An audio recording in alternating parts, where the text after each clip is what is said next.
Hello, my name is Brian Lawless, and I'm the Medical Director at the Elliot Hospital Center for Orthopedic Excellence.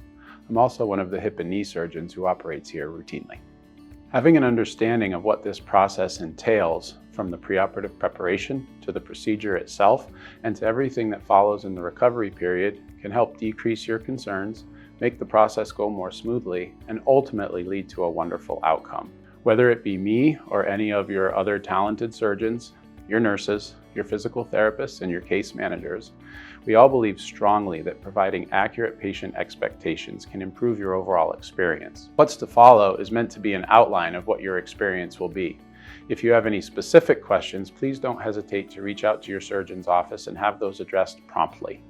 I hope you're looking forward to your knee replacement surgery and starting on the road to recovery that will lead to improving your quality of life. A knee replacement can be a significant undertaking and can sometimes come along with anxiety. This is completely normal.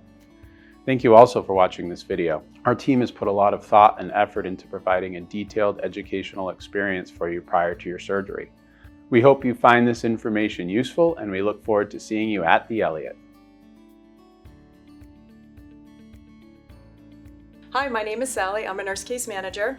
My job is to work with you post-operatively and help come up with a discharge plan from the hospital for you. So we meet either the first day post-operatively or the following morning. We talk to the therapy department, we talk with you, we talk with whoever you have identified as a caregiver or a support in your home and come up with an appropriate plan. What we encourage is that you review your list of home care agencies prior to your surgery and choose who you'd like for a home care agency. If you have any questions at all about home care and what that entails, that physical therapy coming out to the house, potentially a nurse coming out to the house to check in on you, you can call our department here, Care Coordination. Preoperatively, there are things you want to ask yourself. Who's going to be staying with you when you go home? Who is your support person? Who is your caregiver? You want to prepare that person and make sure that they can be with you at least for the first week that you're home.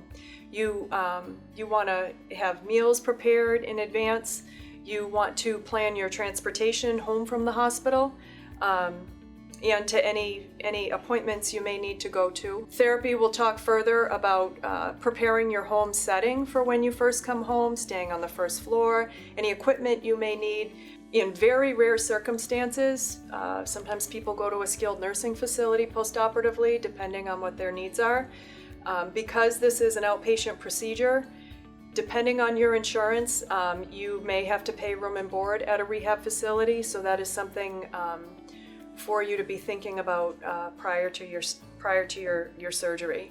And that is something that the case manager can certainly talk with you as well.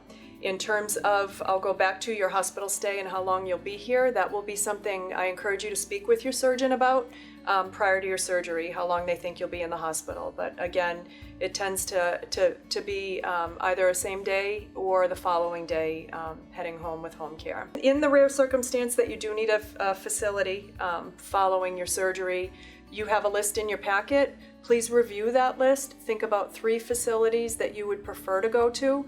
We would try our hardest to get you a bed at the facility that you choose. However, depending on insurance limitations and bed availability, we may not be able to get you to your first choice, but we will work with you on that. Of note, we like to have our files complete. If you have an advanced care directive or a durable power of attorney for healthcare document, please bring that with you and we'll make a copy of that and put that in your record for you. So we'll have that for future. When you bring it in, you can actually either give that to your nurse or to the case manager, and we'll get that into your record. Hopefully, when we come to see you, you'll be in your chair and not in your bed. And we look forward to seeing you, and good luck with your surgery. Hi there, my name is Kelly, and I'm one of the resource nurses from the Fuller Unit, Total Joint, and Post-Surgical Care Unit. I'm here to talk to you about what you can expect with your upcoming knee, hip, shoulder, and spine surgeries while you're here in the hospital. We have several orthopedic and spine surgeons that are all great, but they all do things a little differently. So this is a general overview of what you may experience. You and your surgeon will discuss things in more detail at your pre-op visits. To start, we encourage you to begin by preparing at home for your upcoming surgery. It is important that you remove all scatter rugs or long cords from your house that may be easy to trip over. You will be going home with a walker, cane, or crutches and those rugs and cords can be high fall risks. I also like to encourage people to make meals ahead of time, especially if you live alone. Or even if you don't, it will make things easier for you and one less thing you have to worry about. You also want to think about where you will be staying once you go home, especially if you do live alone. If you are alone, you should try and plan ahead and have someone stay with you for the first couple of nights you are there. Try and set up where you will be in your home, whether it's on the first floor or upstairs. If you do have stairs, our therapy department will be working with you on this prior to your discharge. Please make sure you bring an updated medication list with you to your pre-op visit with your surgeon, as well to the hospital on the day of surgery. This list should include the name of the medication, the dose, and the frequency in which you take it. Make sure you also include the meds you take as needed. Do not bring in your actual meds unless we ask you to do so. I also tell patients that they are more than welcome to bring in their own toiletries. If you choose not to, we do carry the basics. We encourage you to bring loose-fitting clothing like shorts, sweatpants, or nightgowns. Comfortable clothing that you can easily wear after surgery. Your nurse, surgeon, physician assistant, or nurse practitioner will all want to look at the surgical dressing to make sure it is okay. So wearing that loose-fitting clothing makes it easier for us to assess this. We would like you also to bring a pair of sneakers or a sturdy pair of shoes with a back to them, but please no flip-flops. If you also have sleep apnea and use a CPAP machine, please bring it in with you the day of surgery and make sure it is labeled with your name. If you also own a walker, crutches, or a cane, feel free to bring it in with your name on it as well. All of our patients use a walker at first, and then the therapy team will assess you after surgery and decide which device is best for you. If you do not own any of these devices, then we can help you with that, but also feel free to reach out to other family members and friends that may let you borrow them if they have these available. You will be receiving a call from the surgical daycare nurse the night before surgery, and they will review with you what meds to take and what meds to hold. They will also let you know when to stop eating and drinking. On the day of surgery, you will enter through the main entrance and check in at the main desk. Let them know that you're here for surgery and they will direct you to the surgical daycare unit. There, you will be greeted by your nurse and the rest of the healthcare team. Here they will prep and prepare you for surgery. You will find throughout your stay we may repeat many of our questions. This is a precautionary thing so that we make sure that we're all on the same page. When it is time, they will wheel you over to the operating room. Once your surgery is done, you will recover in the PACU, which stands for Post-Anesthesia Care Unit. Here, you will slowly start waking up from surgery. They will monitor you for at least an hour as everybody wakes up differently from anesthesia. You may wake up with oxygen in your nose, IV fluid running, a catheter in your bladder, and sequential compression stockings on your lower legs which help prevent blood clots. When you are stable and awake, they will then transfer you to either the Fuller unit or the Total Joint and Post-Surgical Care unit. Upon arrival to one of these units, you will be settled into your room and we will orient you to the staff and the environment. You will be hooked up to a vital sign machine which will stay on for up to an hour so that we can monitor your blood pressure, heart rate, respirations, and temperature. In some surgeries, a spinal and blocks will be used and your surgical limbs may still be numb or weak. We will keep you in bed until it's safe to try to get you up. Our goal is to have everyone up out of bed the day of surgery. During your hospital stay, we ask that you please ring for help at all times. Everyone will have a bed and chair alarm in place for safety so that you don't fall.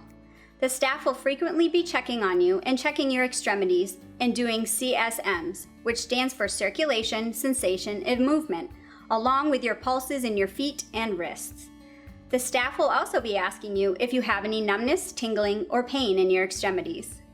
This helps us monitor for when your spinals and blocks are starting to wear off, as well as making sure you have good circulation.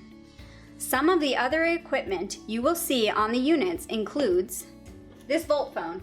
First of all, you will see the staff using these phones, and they are for hospital use only. We use them to communicate with the rest of the healthcare team, so they are not our personal phones. You will also see a pole and an IV pump, and you may also get a couple antibiotics after surgery to help prevent infection. We also have, for ice, this cryo cuff, which is a fancy ice pack for our knee patients, and if you're having a hip or a spine surgery, we will give you some of these ice packs. The incentive spirometer is for every patient, and it's going to be educated to you after surgery, and this helps prevent pneumonia. These are TED stockings. They help with swelling and blood clots. Not all doctors order this. You will be given a second pair to go home with if they do order them. Sequential stockings. These help also to prevent blood clots, and everyone will have these after surgery, and you will wear them at all times while you're in the bed. If you are having a shoulder surgery, then you will have some type of sling on your arm. Drains, which may sometimes be present but isn't determined until your surgery. Your surgeon makes that decision when in the OR. If you do have one post-op, then they are usually removed within 24 to 48 hours. It will depend on the amount of drainage that occurs. Back braces may also be ordered depending on your spine surgery. Usually, you are given your back brace prior to admission. Please make sure you bring this brace to the hospital if you are asked to wear it post-op. If you are having a cervical spine surgery, then you may have a hard or soft cervical collar. These are to stay in place at all times unless the staff is assessing your surgical site or unless told otherwise. There are also gait belts and walkers in every room. We will be using these to assist you up out of bed, up out of the chair, and to walk you in the halls for safety and to prevent falls. Foley catheters. If you have one of these, it's a catheter that is inserted into your bladder and will be removed as soon as you get your full sensation back into your legs and that you are able to bear weight without your legs buckling. As far as dressings go, each surgeon has their own dressing that they like to use. Some examples may be a dry sterile dressing, sometimes covered with a big ACE wrap and sometimes just covered with tape, or some type of silver dressing over the incision. Certain ones called a Mepilex AG and the other one is called Silverlong. These also sometimes are covered with ACE wrap. All of these dressings are changed at different times depending on your surgeon's preference. Upon discharge, you will be instructed on when the dressing is to be changed or removed. After surgery, you will be hungry and your surgeon will have ordered you a diet. Our staff will assist you with the menu and show you how to order your meals. Our goal after your surgery is to make sure your pain is manageable and tolerable, but not always pain-free. After surgery, we will transition you over to oral pain medication that your surgeon will have ordered. These are usually the same pain medications that you will be going home with. If you are having a lot of pain, then we will use the IV medication as last resort. Please make sure to let the staff know if your pain is not being controlled so that we can address it. Pain medications can also make you sleepy, weak, and sometimes dizzy and lightheaded. This is another reason we want you to ring for help and not get up alone. Pain meds can also cause constipation, so you will most likely be on some type of stool softener after surgery. We also recommend you buy some for home for when you are discharged. Like I mentioned earlier, our goal is to get you up out of bed and walking the day of surgery, and we will continue to do this throughout your hospital stay. We will also let you know if you have any weight-bearing restrictions. If your surgery is earlier in the morning, then you will be seen by a therapist later in the afternoon. If your surgery is completed later in the day, then you will be seen by the therapist the next morning. If your surgeon feels you don't need to be seen by therapy, then the nursing staff will assist you. Our staff works very closely with our therapy team. If you have a spine surgery, then we will also be reviewing the No BLT, which stands for no bending, lifting, or twisting. You will also get educated on how to log roll in and out of bed as part of your spine precautions. If you are having a knee and hip replacement, you will also be on a blood thinner. Most surgeons are using aspirin, but if you are on a blood thinner prior to surgery, they will resume your baseline medication. This helps prevent blood clots. Blood transfusions may also occur in some cases. There is a blood bank right here in the hospital. Most surgeons use this as a last resort, and only if you are symptomatic. This doesn't happen often, but we want to make you aware of it in case it is needed. At the change of shift, you will also notice the off-going nurse and your new nurse coming into your room to give report at your bedside. We call this bedside reporting, and it allows you to be involved with your care during your hospital stay. This is also a non-smoking hospital, so no smoking is allowed anywhere on the hospital grounds, and it can also interfere with your healing. Showering is allowed, but you cannot get your incision wet or the original dressing wet. Bacteria likes moisture, and it can increase your risk of infection. We tell patients to buy Press and Seal for home, and before showering, wrap the dressing with the Press and Seal. This can help prevent it from getting wet. Pain medication prescriptions will be given to you by your surgeon. Some surgeons give you a prescription prior to surgery so that you already have them filled and waiting for you at home. Others will give you prescriptions the day you are discharged. If you are given prescriptions the day you are discharged, then we do offer an optional program called Meds to Beds. It is offered Monday through Friday. A pharmacy tech will take your prescriptions and get them filled for you and bring them right back to your room before you go home. Prior to discharge, your nurse will review all of your discharge instructions and medications with you so that you're prepared for home. We really hope you enjoy your hospital experience, and we really look forward to meeting you. Hi, my name's Danielle. I'm a physical therapist here at the Elliot. And my name is Beth. I'm an occupational therapist here at the Elliot. The role of physical therapy here at the hospital is to make sure that you can get in and out of your bed, in and out of a chair, walk around with the appropriate assistive devices, and be able to perform stairs to get into your home after your surgery. And occupational therapy here in the hospital is more about the occupation or job you have of taking care of yourself. So we address bathing, dressing, and bathroom mobility safety. Before your surgery, you may want to make some adjustments at home to ensure a safe discharge, like clearing clutter out of hallways, picking up throw rugs or scatter rugs, and just making sure that there's enough room to maneuver with a walker should you need one when you go home. Also consider who will be your support people for you and or your pets. So our goal is to see you the same day as your surgery. That depends on what time your surgery is. If we're unable to see you that day, then we will see you the next morning, and nursing will get you up that evening. And then we'll start with our initial evaluations. So when we do our evaluations, our goal is to know a little bit about your home setup. So do you have a one-story home or two-story? Any stairs that you have to perform, and if there's railings with them. What your bathroom setup looks like. Do you have any other equipment at home, such as walkers or crutches, canes, anything you use to get yourself dressed. What kind of support you'll have at home, any pets that we need to be aware of. We may also recommend equipment for you for home, and we can discuss while you're here how to acquire that. Prior to arriving for your surgery, you will be provided a link with some basic exercises that may also be found on the Elliot website. These exercises are to get you started and should be done 3 times a day, and we'll review them again during your stay. So some other methods to manage your pain during your stay and to reduce the risk of blood clots include mobilizing and exercise, but we also have things to help, such as cold therapy, included here with our cryo cuff. So what you do is you take the cuff and we wrap it around the knee first. So it just Velcros on, just like this. And then inside of this nice tub, we have ice and water, and there's a fill line inside for your ice, and then you fill the rest with water. And then we connect it at the top. You want to make sure you open the spout and you lift it up, and the water will fill in, and you'll notice it gets nice and cold, and you can feel how full it is to the touch. When it's as full as you would like, you press the button here to detach and put it down. And to empty it, you do the reverse because it is a gravity system and it'll just drain back out. So now that you're sitting at the side of the bed, we're gonna look at your arm strength and your lower extremity strength. And we look also at your surgical leg to see how much range of motion you have. So we'll look at how much bending you have and then how straight you can make it. And then after we've done that, we will put on our handy dandy gait belt. And it gives us something to hold on to so we're not holding on to patients' shoulders. And now before you stand up, we'll bring over a walker. And once you're standing, we'll make sure it's the right height for you. So to get started, she already has her leg kicked out forward on her surgical side. And we keep our hands on the bed and we push up from there to stand. And typically, you are allowed to put as much weight as you can tolerate on your surgical leg.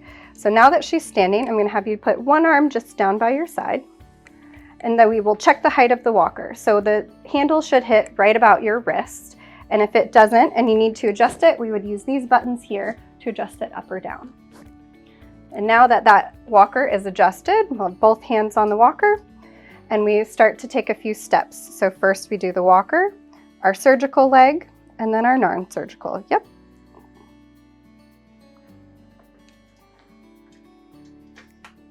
Now, if you have stairs at home, we'll review the stairs. So we'll walk up with the walker and then you push it off to the side. And most people have at least one railing at home.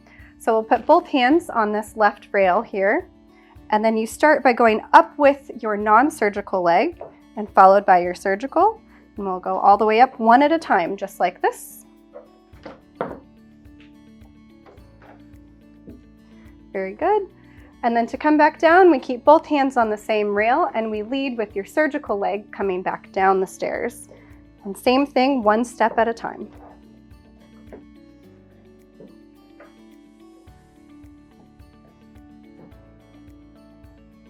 And there you have it. When you first see your therapist and you're in bed, we're going to ask you to come to the edge of the bed. And if you are not able, we have some tools that can help you accomplish your task independently. This is the leg lifter. So you're going to put it over and use it to help bring your leg off the edge. Very good. We also ask that you bring loose, comfortable clothing to make dressing easier and give us some clothes to practice with. We have other tools that can make your job easier of taking care of yourself. This is the dressing stick, and I'd like you to take your sock off. Very good. I will swap that for this. This is a reacher. It's very handy in picking things up off of the floor. And if you are unable to bend your knee enough to get your sock on yourself, we have a tool called a sock aid that can help you do that. So pull it over the top.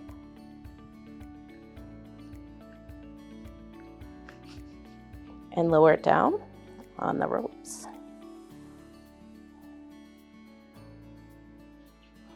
And give a nice pull. And the sock is on. Very good. In the initial evaluation interview, we will have asked you the heights of your toilets at home, and then we will practice safe toilet transfers. Please back up until you feel the toilet on both your legs. Hold the grab bar, and then place your surgical leg out in front of you and sit down slowly with control. When you are finished, you will hold the grab bar and push off with your non-surgical leg into full stand before you hold the walker. We've already asked you about your home shower setup. The way you would do it is pull alongside the shower and sidestep in holding the grab bar.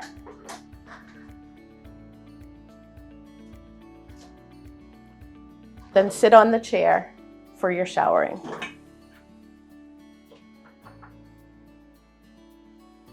As we progress you towards discharge, we may ask for family members or caregivers to come in for education, and we will be making recommendations for therapy after your discharge, such as home therapies, rehab, or outpatient. Thank you for watching. We hope you found this information helpful. See you at the Elliot.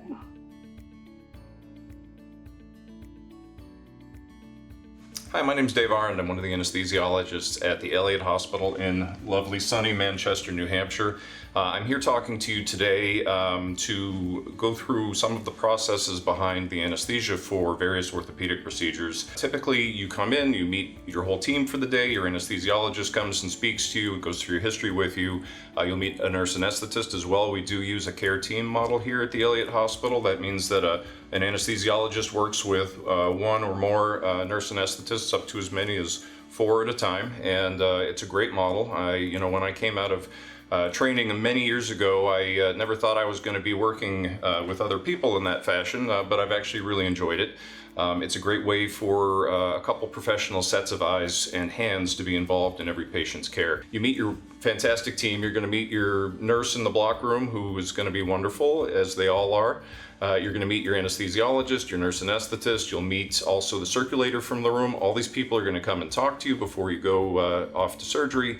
You're going to be probably feeling quite anxious. We expect this. This is normal. And again, we're going to want to knock that down a little bit before we do anything to you, because it's going to help you have a better outcome later. Total knee replacement surgery. Now this is the one where the experience has changed for the better for patients, but not so much because of the surgical technique, which has changed a little bit, but not dramatically. The anesthetic itself has actually changed quite a lot, I'd say over the last decade or so. Certainly here at the Elliot, we've been doing these newer techniques for helping people with postoperative pain for probably the last, 7 or 8 years. The biggest change for total knee patients is that we now are doing nerve blocks to help with postoperative pain. It used to be that we would do a spinal epidural technique. So you've got the spinal anesthetic like you have for total hip replacement, that injection in your low back, going to make you very, very numb from the belly button down. That is your primary anesthetic that gets you through the surgery. And I'm going to pause here again and say you are going to be asleep during your surgery, just so you know. But the spinal is what is getting you through the surgery. What we've added, so back in the day, we did a spinal epidural. We'd put the spinal in, we'd also thread some tubing into the epidural space, which is just behind the subarachnoid space where we put spinal medicine. And we would use that epidural for about 24 hours after surgery to help with pain management. And I can tell you as an external observer who went and saw patients on the floor after having a spinal epidural for knee replacement, that patients did not look very happy. I would walk in the room, I'd try to throw some jokes at them. Nothing, not a smile, not anything. They would just lie there, legs straight out, unable to move, maybe even with a tear in their eye. It was terrible, and it was hard as a provider to watch. It wasn't a very satisfying anesthetic. Fast forward to 8 or so years ago, ultrasound technology, which I was talking about earlier for the block for the shoulder procedure, is coming into the forefront as a technique for doing nerve blocks. And we got a block program going here. We got ultrasound machines. We started doing various types of nerve blocks. And the one nerve block that really most substantially changed people's experience after total knee replacement is a block called an adductor canal block. Now, this is a block that couldn't be performed using our older block techniques. They relied on stimulating a muscle to decide that we were near a nerve. And unfortunately, when we went and injected local anesthetic, it would make the muscle weak. Well, that's not ideal for people who are supposed to be getting up and walking on a brand new knee after surgery. What the ultrasound has allowed us to do is move down the leg from after the motor branch of the nerve has come off. And so we can now just block preferentially the sensory branches that are coming from the knee itself. And we couldn't do that before we had the ultrasound. So we started using the ultrasound to do the adductor canal block. Initially, it was just the adductor canal block, a single injection. People got about 16 to 24 hours of pain relief out of that. And that was very satisfying. It was really nice to see. We, as the external providers, had an older group to compare to the newer group, and the newer group looked a lot happier to us. And it was evident early on also that those people were hitting their milestones earlier as they were recovering from their knee replacement surgery. Better flexion earlier, etc. We tried a bunch of different variations. We were putting catheters in for a while, a little piece of tubing so that you could infuse medicine continuously for days after surgery. That was very nice also, a little messy. There was some leakage and things like that.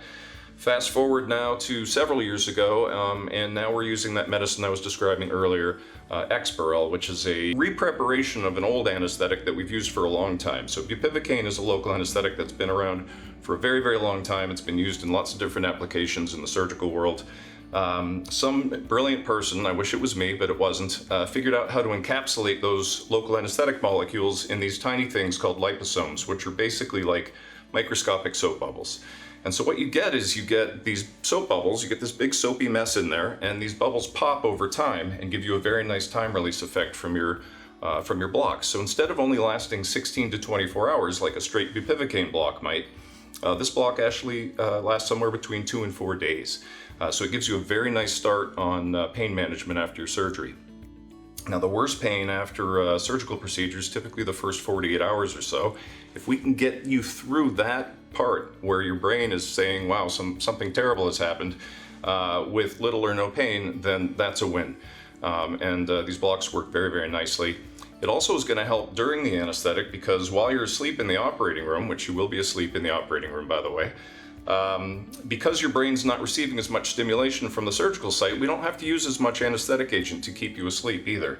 And although people aren't necessarily aware of it, anesthesia is not an on-off switch. It's a continuum of consciousness. So you can be super bright and alert up here with 50 cups of coffee on board, and you can be down here with zero brain activity, and we can put you anywhere in that spectrum with the medicines we have available to us.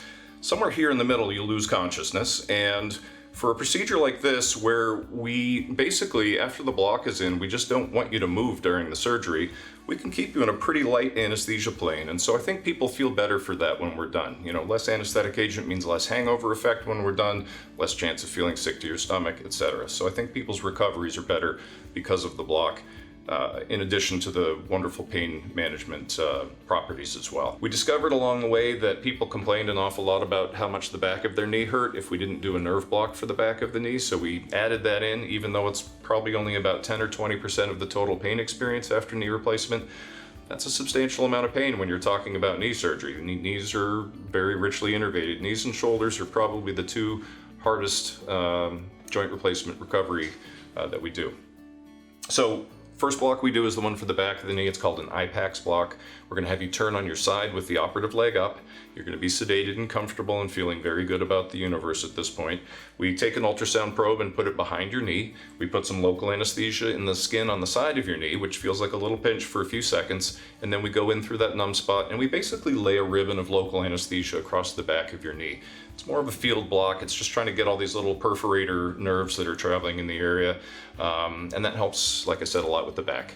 We then have you lie on your back again with your leg in what we call a frog leg position. So you're gonna bend your knee and we're gonna have you turn it out to the side. The adductor canal is performed kind of on the inner part of your thigh. We clean it very carefully, put some local anesthesia in the skin, and again, we go through that numb spot. And in this case, we're targeting nerves that are surrounding an artery there in your leg. And these are all things that we watch on the ultrasound, and it all unfolds before us. It's pretty neat. And if you're awake enough at the time, you'll probably enjoy watching it too. The reason we do spinal anesthesia for lower extremity joint replacements, there are actually many reasons why we do, but I think the biggest reason is anytime you can block signals from a surgical site to the brain, it's a good thing. You know, your brain is composed of sort of a primitive part of your brain, which is responsible for keeping you alive in the wild, and you have no control over that part of your brain. And then there's also your conscious brain, which of course you make decisions and you're aware of things around you. Now we can, in the anesthesia world, make you unaware of things around you. We can make your conscious brain feel relaxed and not care about things around you, but the primitive part of your brain is a lot tougher nut to crack, if you will. When we put people to sleep with general anesthesia, even though you're unconscious and you're unaware of what's happening around you, the primitive part of your brain is still receiving pain signals from the surgical site, and total joint replacements for your brain feel like a very significant trauma. And your body, your brain, reacts to trauma in a very primitive way. It wants you to survive that experience. Well, we know you're going to survive this experience. We're getting you through it. We're going to put everything back as a neat package when everything's done. We don't need your primitive brain to do that for us. And your primitive brain, when it detects a trauma, surgery, it goes into this survival mode. It wants to protect the brain, it wants to protect the vital organs, it shunts blood from the periphery to the core preferentially, it makes your blood thicker so you clot more. These are maladaptive things in the surgical world. We don't want those things to happen. It also makes you want to go crawl in a corner and rest. We don't want you to rest after this. We want you to use your new joints because that's what's going to give you a great outcome down the road. So it's going to be very important that we do everything we can to block that part of your brain's response to the surgical process. Now, even your conscious brain can make some of those things happen. We're all familiar with the fight or flight response. You know, you get anxious, your mouth gets dry like mine is a little bit right now talking to this silly camera, and you can feel your pulse go up. You know, so even your conscious brain can trigger some of those responses, but not quite to the degree that the primitive part of your brain can. So that's where the conscious part of the medication comes in. You know, that's why we use sedation. That's why we want you to feel comfortable and relaxed when you come in to meet us. And so when we do hip arthroplasty, we use spinal anesthesia as the primary anesthetic. Unlike general anesthesia, spinal anesthesia, which makes you numb from the belly button down, completely blocks the signals from the surgical site at the time that the trauma is happening. Now, your brain eventually, of course, is going to figure out that something's happened when that spinal wears off. However, by that point, everything's back together in a neat package, the tissues are touching. Your brain, we have pain medicine on board, your brain catches on that something happened, but it doesn't seem as traumatic to your brain. And so it's a good way to get you sort of through that primitive brain response. And again, it's going to happen to some degree, but we at least can blunt it and get you up and moving early, hopefully avoiding blood clots and those other complications that we can see after traumatic events. like a surgical procedure. To place the spinal, we have you sit up. We actually have positioners that will help you get into the position. It's basically a position of very poor posture where you're kind of slumped over and your chin's on your chest. You're going to be pushing your low back out towards your anesthesia provider. We're going to clean your back with some cold soap. Use a very small needle to put some local anesthesia in and just under the skin. That's going to pinch and burn for 5 seconds. It's not terrible. And then after that, it should feel like somebody's pushing with their finger. We'll get into the subarachnoid space where we put spinal medicine, give you your spinal dose, and then head off to the operating room. And in the operating room, you're going to be fully monitored. You'll be breathing oxygen, breathing on your own. We're going to infuse one medicine through the entire case that's going to keep you just under that line I was talking about earlier between consciousness and unconsciousness. Because in this case, there's going to be absolutely no surgical stimulus from below your waist. So it's really just the medicine's only fighting the sights and sounds of the operating room and keeping you in a nice light nap. At the end of the procedure, we'll shut that medicine off. You'll go to recovery. You should wake up very quickly, hopefully feel good very quickly, and initially be very comfortable because your spinal will still be in effect. As that spinal wears off in the recovery room, your nurse is going to work pain medicine in, hopefully keep you on a nice even keel, and when you look like a peach, which you will, or a rose, or whatever you want, we'll kick you out of the recovery room and you'll start the hard work. I wish I could tell you that after doing 2 nerve blocks on your knee, you're going to have 0 pain for that 2 to 4 days, but I can't say that because it's not true. You're still going to experience pain. A lot of you are still going to rate that pain as very significant pain. But again, and it's not fair to say this, but as an external observer, I can tell you that I'm going to see you guys walking down the hall in the unit, and maybe you'll look uncomfortable, but it is night and day compared to 10 years ago. Very wonderful.